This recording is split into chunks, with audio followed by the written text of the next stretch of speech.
Bapa surgawi memeliharaku. Sungguh lagu yang indah, lagu yang bisa kita pegang, kita ingat-ingat pada saat-saat kita mungkin dalam badai. Dan tentu ayat yang didasarkan kepada firman Tuhan juga. Oleh karena itu kita ingin belajar firman Tuhan pada hari ini, sekalipun kita di ruangan yang berbeda dari biasanya. Hari ini kita di ruang chapel, namun kita sama, kita mau belajar firman Tuhan dan kita mau berdoa setelah itu. Oke, sebenarnya kita buka Alkitab kita bersama di dalam kitab Ayub. Kita ingin melanjutkan Ayub pasal 30 yang terakhir kita bahas dan belum selesai di sini. Ya, dan Ayub pasal 30 terakhir kali kita membahas ini. Kita baru sampai di poin pertama. Kita ingin lanjutkan, tapi sebelumnya kita akan baca terlebih dahulu. Dan saya akan bacakan karena memang perikodnya panjang dan juga karena semenjak terakhir kali penyampaian ini Alkitab saya sudah berubah menjadi DB2 ini. Jadi mungkin sedikit beda, ya. Tapi tidak banyak saya lihat perbedaan. Oke, saya akan mulai ayat 1 sampai ayat yang ke-31. Silakan diperhatikan dengan seksama di sini, ya. Tetapi sekarang aku ditertawakan mereka yang umurnya lebih muda daripadaku, yang ayamnya akan kupandang terlalu hina, bahkan untuk ditempatkan bersama anjing penjaga kambing dombaku.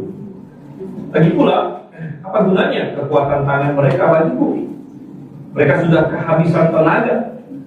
Mereka merana karena kekurangan dan kelaparan, menggerogoti tanah yang kering dalam kegelapan di padang gurun yang gersang. Mereka memetik gelang laut dari antara semak-semak dan akar pohon ara menjadi makanan mereka. Mereka diusir dari tengah-tengah masyarakat dan orang meneriaki mereka seperti meneriaki pencuri. Mereka harus tinggal di lembah-lembah yang mengerikan, dalam lubang-lubang tanah dan celah-celah gunung batu. Di antara belukar mereka meraung-raung, mereka berkelompok di bawah semak duri.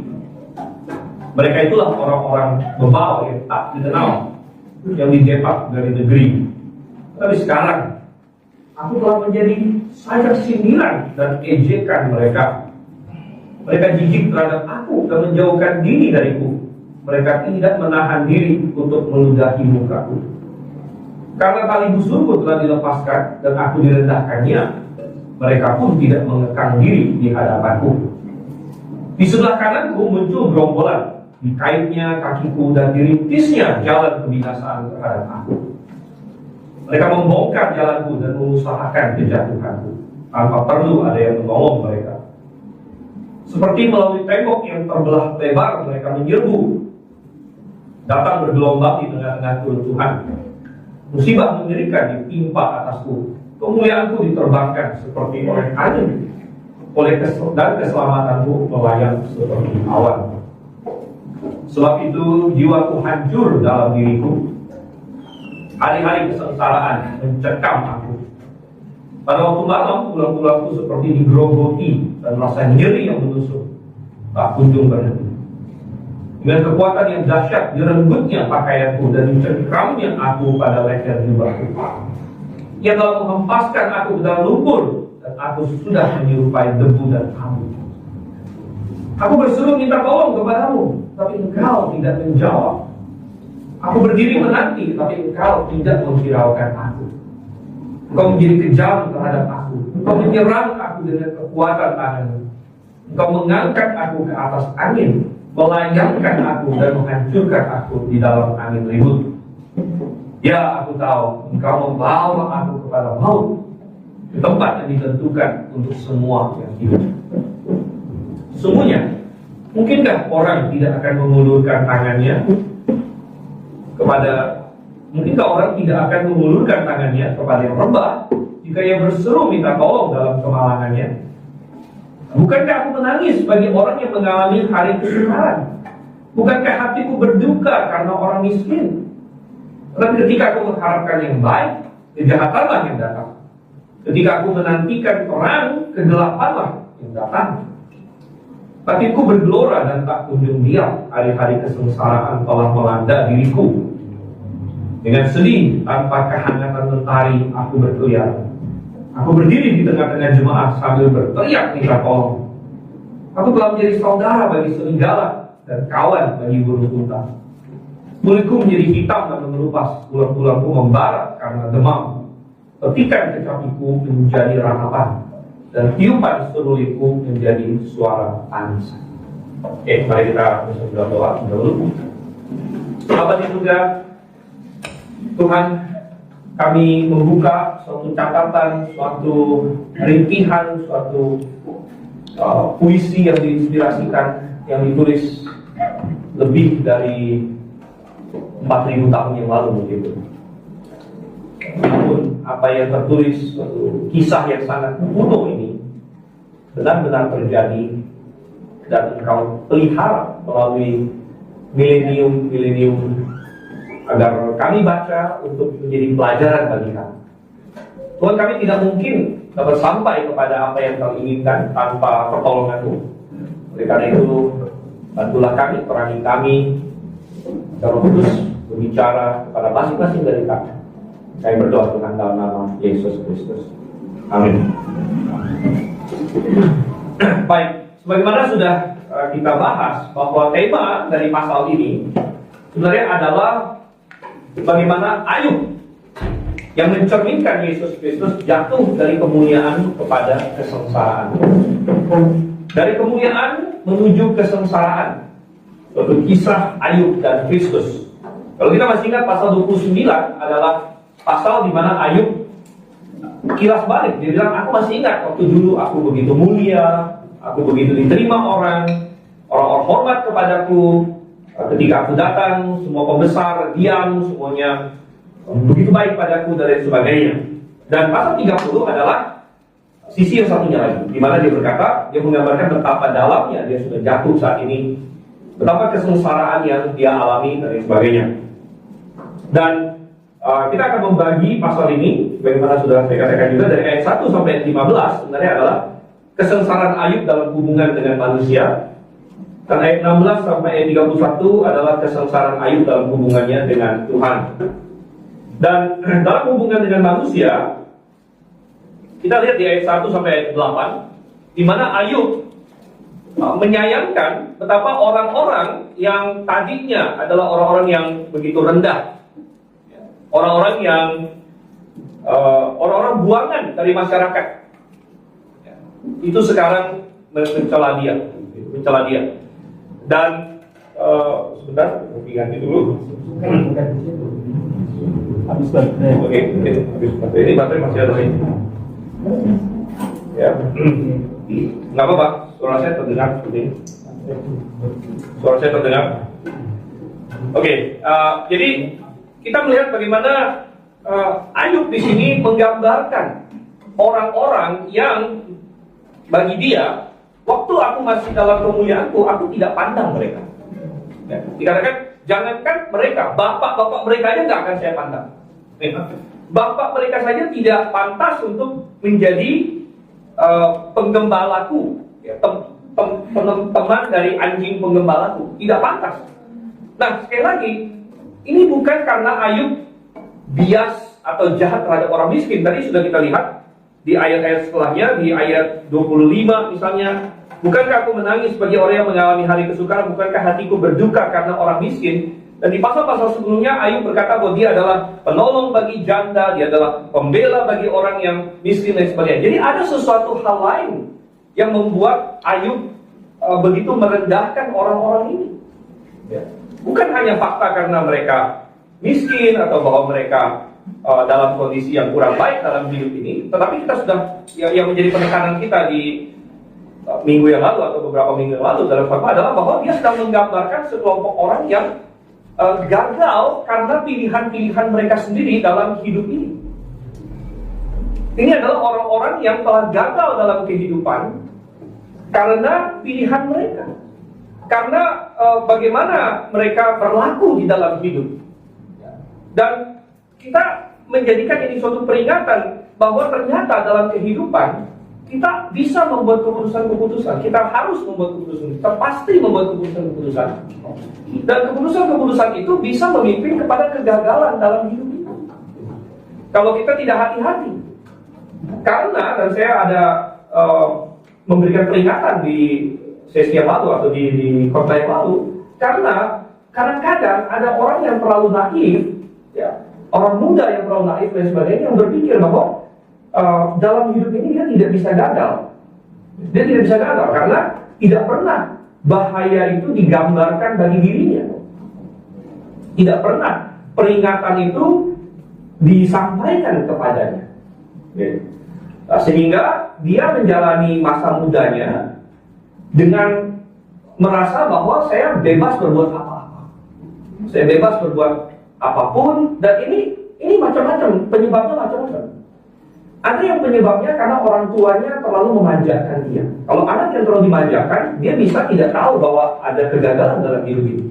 Karena setiap kali dia gagal, orang tuanya akan datang dan menolong dia, menyelamatkan dia dari kegagalan itu. Saya masih ingat dulu waktu saya masih di SD dan di SMP dan di SMA dan sebagainya. Saya tahu ada teman-teman saya yang tidak naik kelas misalnya. Tapi kemudian orang tuanya datang, mungkin dia bayar sejumlah uang dan lain sebagainya. Akhirnya oleh sekolahnya diluluskan, dinaikkan, tiba-tiba dia naik. Nah, pesan apa yang akan disampaikan kepada anak tersebut kalau gitu? Ya mungkin dia akan berpikir bahwa ya apapun yang saya lakukan, ada yang akan menolong saya. Akan ada yang menolong saya. Saya bebas dari kegagalan. Saya bebas dari konsekuensi. Kalau itu sampai mendarah daging dalam dirinya dan dia membawa itu sampai ke dewasa, maka itu akan menjadi berbahaya. Itu akan menjadi yang seperti tahun lalu atau entah kapan viral itu, yang anak pejabat yang menganiaya anak orang lain, gitu kan? Karena dia berpikir dia sudah terbiasa memakai nama orang tuanya. Wih, orang tua saya polisi loh, orang tua saya pegawai pajak loh, dan sebagainya. Orang tua saya ini dan itu loh. Dan dia berpikir bahwa hal itu akan menyelamatkan dia. Hal itu akan menjadi semacam kartu as dia untuk selalu bisa keluar dari masalah. Ya, itu bisa satu cara kenapa seseorang akhirnya dia tidak serius menanggapi bahwa saya perlu membuat keputusan yang benar.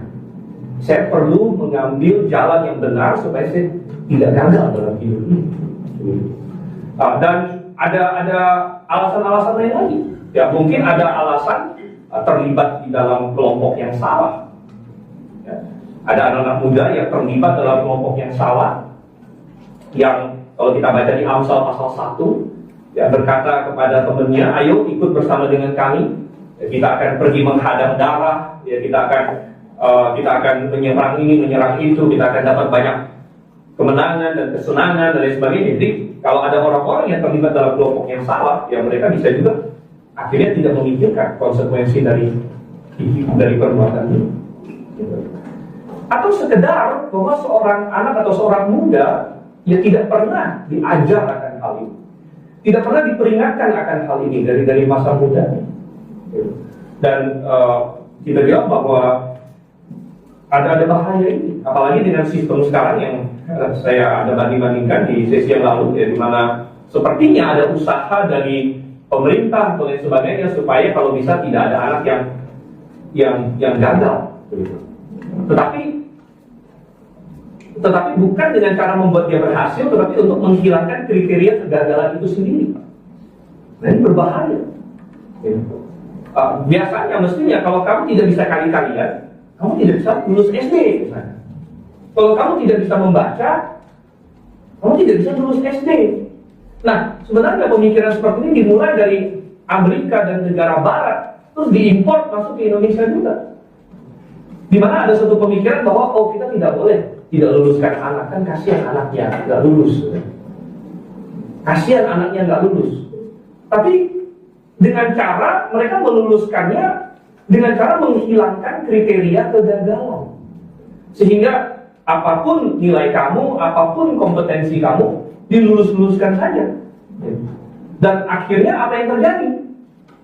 Ada orang-orang yang di tingkat SMA, bahkan lulus SMA, membaca saja belepotan. Membaca. Kali-kalian tidak bisa. Bagi-bagian tidak bisa. Ini hal-hal yang 20-30 tahun lalu mestinya nggak lulus SD. Tetapi dalam suatu fenomena yang baru bahwa nggak boleh ada anak yang nggak lulus. Kasihan anak yang nggak lulus. Tapi caranya gimana? Caranya bukan dengan cara memastikan anak ini mampu gitu, tetapi dengan cara kriteria kegagalannya dihilangkan. Nah, hal seperti ini akhirnya secara resmi dia sepertinya berhasil, tetapi dia tidak siap. Dia tidak siap sama sekali sebenarnya untuk bersaing, tidak siap untuk berada di dunia ini, di mana ketika sudah nyemplung ke dunia yang lebar, tidak ada lagi jaring pengaman untuk menghilangkan kriteria kegagalan itu. Dan dia akan menemukan realita yang keras. Nah, sehingga pelajarannya bagi kita adalah, karena di sini begitu banyak orang muda, ya, begitu banyak orang muda, adalah pelajarannya adalah selama Anda masih muda, ketahuilah Anda sedang membuat keputusan-keputusan dalam hidup ini. Dan Anda harus berkata, saya harus sukses. Anda harus punya semangat itu. Anda harus punya semangat bahwa saya harus membuat keputusan yang benar tiap hari, supaya saya bisa maju, supaya saya bisa sukses. Nah, memang sukses itu tidak semata-mata diukur dengan kekayaan lah. Sukses itu tidak semata-mata diukur dengan uang dan lain sebagainya. Saya juga sudah bahas ini sedikit di sesi yang lalu, di khotbah yang lalu. Namun sudah yang kasih Tuhan, kita bisa berkata begini: kalau Anda, misalnya, kalau Anda terjepit dalam hidup ini, kalau Anda tertekan dalam hidup ini demi kebenaran, itu hal yang berbeda. Kita bisa menunjuk kepada orang-orang yang demi kebenaran dia jadi miskin, bahkan sangat miskin. Rumahnya diambil oleh penganiaya, harta bendanya disita oleh pemerintah karena dia berjuang untuk kebenaran. Ada itu orang-orang baptis, Anabaptis, leluhur kita. Ada yang seperti itu, dan itu nggak masalah. Dia artinya demi kebenaran. Tapi kalau misalnya Anda terjepit dalam hidup ini, Anda tertekan dalam hidup ini bukan karena kebenaran, tapi karena Anda tidak punya kemampuan. Anda tidak pernah belajar dengan benar. Anda tidak pernah punya apa-apa yang bisa Anda pergunakan dengan baik dalam hidup ini. Anda tidak bisa berkarya dalam masyarakat. Anda menjadi seperti yang dikatakan sini, orang-orang buangan yang terdepak dari masyarakat, karena Anda tidak punya apa-apa untuk Anda tawarkan kepada orang. Tidak ada sesuatu kemampuan, skill, dan hidup Anda terjepit karena itu, tertekan karena itu. Maka itu bukan suatu kemuliaan. Bukan suatu kemuliaan. Itu adalah karena pilihan-pilihan Anda mungkin. Itu adalah karena mungkin kemalasan Anda. Itu adalah mungkin karena Anda tidak punya motivasi pada saat-saat yang tepat untuk melakukan apa yang benar. Nah, ini yang harus kita pahami. Dan Ayub makanya memandang rendah kelompok ini. Dia berkata ini orang-orang ini sebenarnya orang-orang buangan dari masyarakat gitu. Orang-orang ini orang yang gagal dalam kehidupan. Nah, lalu kita masuk ke poin yang kedua sekarang. Bahwa dari ayat yang ke-9 sampai dengan ayat yang ke-15, ya, ayat 9 sampai 15, di mana sesudah berkata bahwa ini orang-orang yang sangat rendah, orang-orang buangan. Namun, ya, kok mereka sekarang mengejek Ayub? Mereka berani-beraninya mengejek Ayub sekarang. Yang dimana ketika Ayub belum jatuh, itu tidak masuk dalam matanya Ayub. Tapi sekarang karena Ayub sudah jatuh, mereka berani meludahi Ayub, mereka berani mencibir Ayub, mereka berani menyerang Ayub. Ini Ayub menggambarkan betapa dalamnya dia sudah jatuh. Dan dalam hal ini Ayub mirip dengan Tuhan Yesus. Sekali lagi, Ayub adalah tipologi dari Tuhan Yesus. Dan kalau kita baca di ayat 11 misalnya, karena tali busurku telah dilepaskan dan aku direndahkannya. Direndahkan siapa? Direndahkan Tuhan. Jadi sebagaimana kondisi Ayub ini, dia sadari bahwa Tuhan mengizinkannya. Walaupun Ayub tidak punya Alkitab waktu itu seperti kita, sehingga kita baca pasal 1, pasal 2 tentang pembicaraan Tuhan dengan iblis segala macam. Ayub waktu itu belum tahu sama sekali. Tetapi dia tahu bahwa ini diizinkan Tuhan. Itu teologi dia cukup jelas untuk mengetahui tidak ada yang terjadi tanpa diizinkan Tuhan. Sehingga dia paham ini diizinkan Tuhan. Dan demikian juga Tuhan Yesus. Tuhan Yesus diizinkan oleh Bapa di sorga, bahkan dituntun untuk sampai kepada suatu titik kesengsaraan. Yang sebelumnya ketika belum tiba waktunya, siapapun yang mau menyerang Tuhan kita itu gagal semuanya. Seperti Tuhan melindungi Ayub. Waktu Tuhan masih melindungi Ayub, dia sukses dalam segala yang dia lakukan. Tapi begitu tangan perlindungan Tuhan itu diangkat dan Tuhan bilang sama iblis, oke, kamu boleh serang poin ini. Kalau kamu boleh serang poin yang satu ini, maka serangan iblis datang terus. Dan juga kalau kita baca di kitab Injil, berkali-kali sebenarnya orang Israel, orang Yahudi yang benci pada Yesus mencoba membunuh Yesus. Pernah suatu kali di Nazaret mereka mau dorong dia dari tebing, tapi katanya Tuhan Yesus bisa secara ajaib lewat dari tengah-tengah mereka. Gak pernah mereka pengen melempar Yesus dengan batu dan sebagainya. Jadi bukan 1-2 kali orang Israel mencoba untuk membunuh Tuhan Yesus. Tetapi ketika tangan Allah Bapa masih menyertai dia, tidak ada yang bisa menyentuh Tuhan Yesus. Namun ketika sudah tiba waktunya, Allah Bapa berkata bahwa oke, sekarang waktunya, maka Tuhan Yesus diizinkan untuk direndahkan oleh Bapa di surga. Sedemikian rupa sehingga penjahat-penjahat pun mengejek dia. Nah, siapa yang mengejek Tuhan Yesus? Semuanya. Orang Farisi mengejek Tuhan Yesus. Prajurit-prajurit Roma mengejek Tuhan Yesus.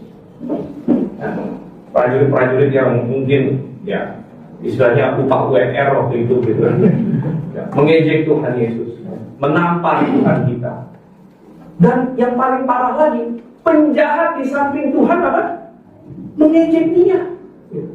Penjahat yang disalib itu siapa? Itu adalah perampok. Saudara, itu adalah gagalnya gagal. Kalau Anda sampai suatu hari kedapatan disalib di atas salib, itu berarti Anda sudah gagal dalam kehidupan. Kalau ada di antara di sini, anak muda di sini yang 10 tahun, 20 tahun ke depan, saya dengar Anda berada dalam penjara. Bukan karena kebenaran ya. Kalau Anda dalam penjara gara-gara, wah Anda melawan kiai siapa begitu, dituntut menista agama, wah saya bangga dengan Anda. Tapi kalau misalnya 10-20 tahun ke depan, saya dengar, wah ada siapa di sini masuk penjara karena curi apa begitu ya. Ini ketangkep di Alfamart, digebukin, ya kan, karena curi sesuatu. Berarti Anda sudah gagal dalam kehidupan. Anda sudah gagal dalam kehidupan. Karena bukan hanya Anda gagal secara fisik, tapi Anda gagal juga secara moral. Karena yang tadi kita bilang itu aspek fisik. Kalau Anda sampai tidak punya keterampilan, Anda sampai tidak punya kemampuan, Anda sampai tidak punya apa-apa, itu kegagalan fisik, saudara. Tapi itu masih bisa ketolong kalau Anda minimal punya karakter dan moral gitu. Yang kegagalan fisik ini masih ketolong dikit. Kalau Anda masih punya suatu kebenaran dan suatu karakter dan moral, tapi kalau yang fisik saja sudah tidak punya keberhasilan fisik dan juga tidak punya karakter dan moral, maka itu gagal total. Gagal total. Karena dua-duanya Anda tidak punya. Nah, itu yang terjadi kepada si perampok ini. Kenapa dia jadi perampok? Ya mungkin karena dia tidak punya. Kalau misalnya dia pedagangnya sukses, dia nggak akan jadi perampok. Kalau misalnya dia seorang profesional yang sukses, dia nggak akan jadi perampok. Mungkin dia jadi perampok ya itu mungkin karena pergaulan kah? Mungkin karena entah apa. Dia jadi intinya dia susah, dia lapar, dia menginginkan sesuatu dia nggak bisa punya, akhirnya ambil jalan pintas, dia dari perampokan. Jadi kegagalan fisik dan kegagalan moral. Dan orang seperti ini yang mengejek Tuhan Yesus yang adalah Raja segala raja, yang adalah Tuhan yang adalah begitu mulia, yang kudus dan menguasai segala-galanya. Berani dia mengejek Tuhan kita. Ini seperti saya bilang, Ayub di sini dengan persentase yang kecil melambangkan Tuhan kita. Jadi ini orang-orang yang sebenarnya nggak masuk hitungan saya. Waktu saya masih dalam kemuliaan, tapi kok sekarang mengejek saya. Dan kita melihat, marilah kita berniat untuk menjadi seorang Ayub daripada seperti penjahat yang di samping Tuhan. Seperti penjahat di samping Tuhan yang mengejek dia. Oke, sekarang kita masuk ke ayat yang ke-16 sampai dengan ayat yang ke-31 itu. Ayat 16 sampai ayat yang ke-31 sekarang adalah kesengsaraan Ayub dalam hubungan dengan Tuhan. Tadi dalam hubungan dengan manusia, sekarang dalam hubungan dengan Tuhan. Dari ayat 16 sampai ayat 23 kita membaca bagaimana Ayub merasa tidak ada jawaban dari Tuhan. Tidak ada jawaban dari Tuhan. Aku sudah berseru, aku sudah berdoa, tapi Tuhan seolah-olah tidak menjawab aku. Ya, bahkan dari perspektifnya Ayub memang tidak menjawab. Dia tidak menjawab katanya. Ya, ayat 20 di situ kan. Aku berseru minta tolong kepadamu, tapi engkau tidak menjawab. Aku berdiri menanti, tapi engkau tidak menghiraukan aku. Kau menjadi kejam terhadap aku, dan sebagainya. Dan sekali lagi di sini adalah bagaimana Ayub mentipologikan Tuhan kita. Ketika Tuhan Yesus di atas salib, apa yang dia serukan salah satunya? Eli, Eli, lama sabachthani. Allahku, Allahku, mengapa engkau meninggalkan aku? Tuhan Yesus dalam suatu misteri yang tidak akan pernah kita pahami, merasa ditinggalkan oleh Bapa ketika dia salib itu. Karena pada waktu itu Bapa yang tadinya ada dalam persekutuan yang kekal, Tritunggal dalam kekekalan dengan Sang Putra, sedemikian mengasihi Sang Putra sampai minimal 2 kali ada suara dari sorga yang berkata, inilah anakku, kepadanya aku berkenan. Yaitu pada saat dia dibaptis dan kemudian pada saat dia dimuliakan di atas gunung. Dan Bapa yang demikian mengasihi Putra dan memiliki persekutuan yang tak terputus dari kekekalan, memalingkan muka dari Sang Putra. Dan ini adalah hal yang sulit kita pahami memang. Ini suatu misteri. Namun ya, sungguh pengorbanan yang dilakukan oleh Tuhan. Ayub hanya menggambarkan itu dalam persentase yang sedikit. Bahwa dia berdoa, tapi Tuhan belum menjawab dia. Dia pikir tidak menjawab, padahal Tuhan masih menunggu waktu yang tepat. Dan Tuhan bekerja di balik layar di sini untuk menolong Ayub sebenarnya. Semua serangan iblis terkontrol dan dipantau oleh Tuhan. Dan Tuhan masih sebenarnya memberikan kekuatan kepada Ayub walaupun dia belum sadari pada waktu itu. Ya, jadi dan perhatikan ayatnya yang ke-23. Ya, aku tahu engkau membawa aku kepada maut, ke tempat yang ditentukan untuk semua yang hidup. Jadi Ayub merasa yakin karena penyakitnya dan sebagainya bahwa dia sebentar lagi akan mati. Tuhan akan membunuh dia. Nah, kita tahu bahwa dari ujung pasal ini, ujung kitab ini itu tidak benar. Karena nanti sampai dengan pasal 40-an kita tahu bahwa Ayub memang gak mati akhirnya. Minimal dari episode ini dia tidak mati kan, dan dia dipulihkan dan sebagainya. Jadi apa yang Ayub rasakan di sini, aku tahu engkau membawa aku kepada maut, ternyata tidak benar, ternyata salah.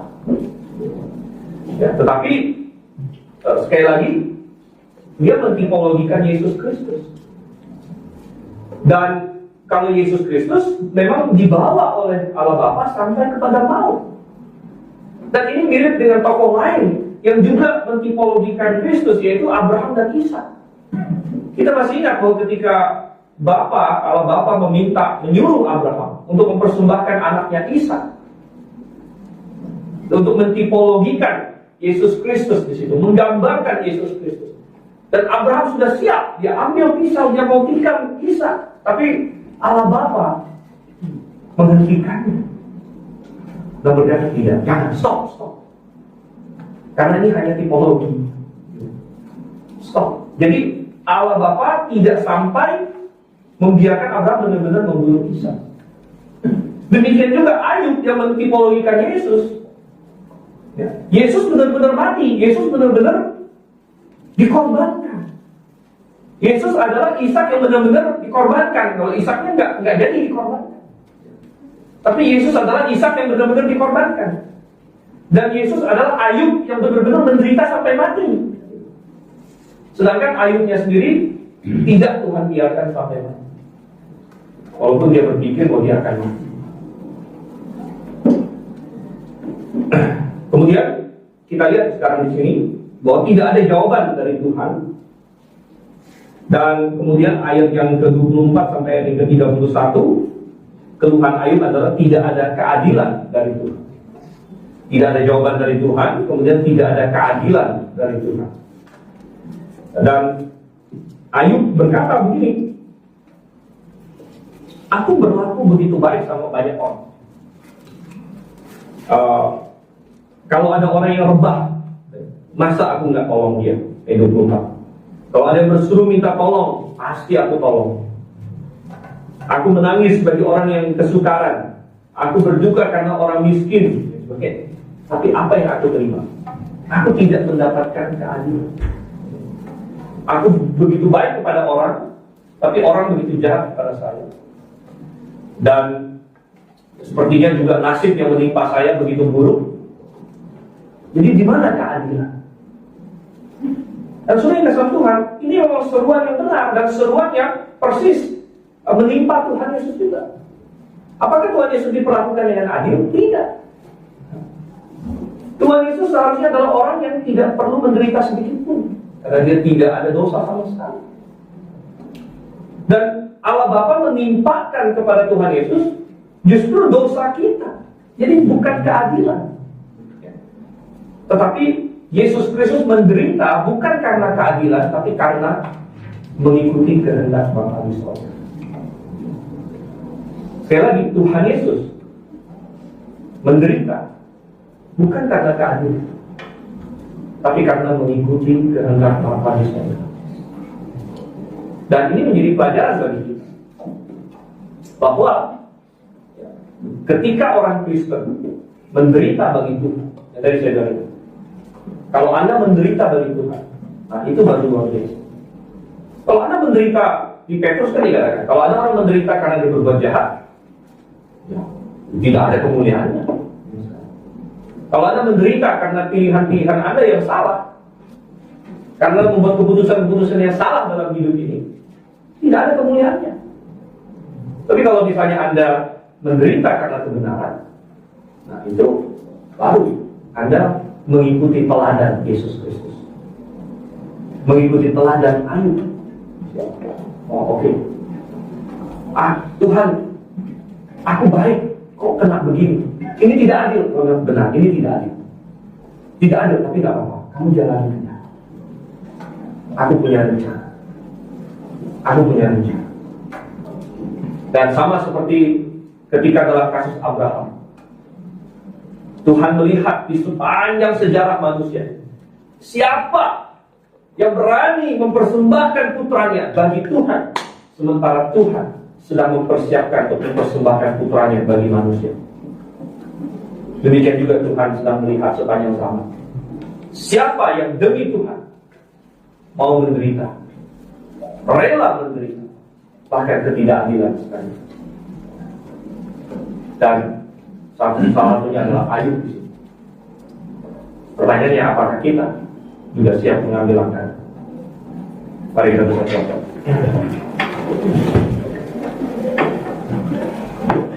Bapa di surga, kami mengucap syukur kasih setiamu kepada kami. Tuhan, kami belajar dari Ayub, belajar dari penderitaan dia, dari hikmat yang dia sampaikan. Banyak hal Tuhan, kiranya Kau pimpin dan sertai. Pimpin Tuhan, setiap dari kami, nomor satu kami benar di hadapan-Mu karena pengorbanan Yesus Kristus. Dan kemudian kami juga serius untuk menjalani hidup ini bagi Engkau. Tuhan, Engkau mau menggunakan orang-orang, tapi Engkau mau menggunakan orang-orang yang mempersiapkan diri dengan baik. Tuhan, banyak orang muda di tempat ini. Ada yang mau melayani-Mu, ada yang mau memberikan hidup padamu, tapi Engkau yang tuntut supaya pada dari masa muda mereka sudah serius untuk mempersiapkan diri, serius untuk berkata, aku mau melakukan yang terbaik untuk Tuhan di dalam semua hal, di dalam apa yang aku pelajari saat ini, dalam mengasah diriku. Karena ketika kami mempersembahkan diri kami kepada-Mu, maka lebih indah kalau kami telah mempersiapkan diri kami dengan baik. Demi Tuhan, kami berdoa dalam nama Yesus Kristus. Amin.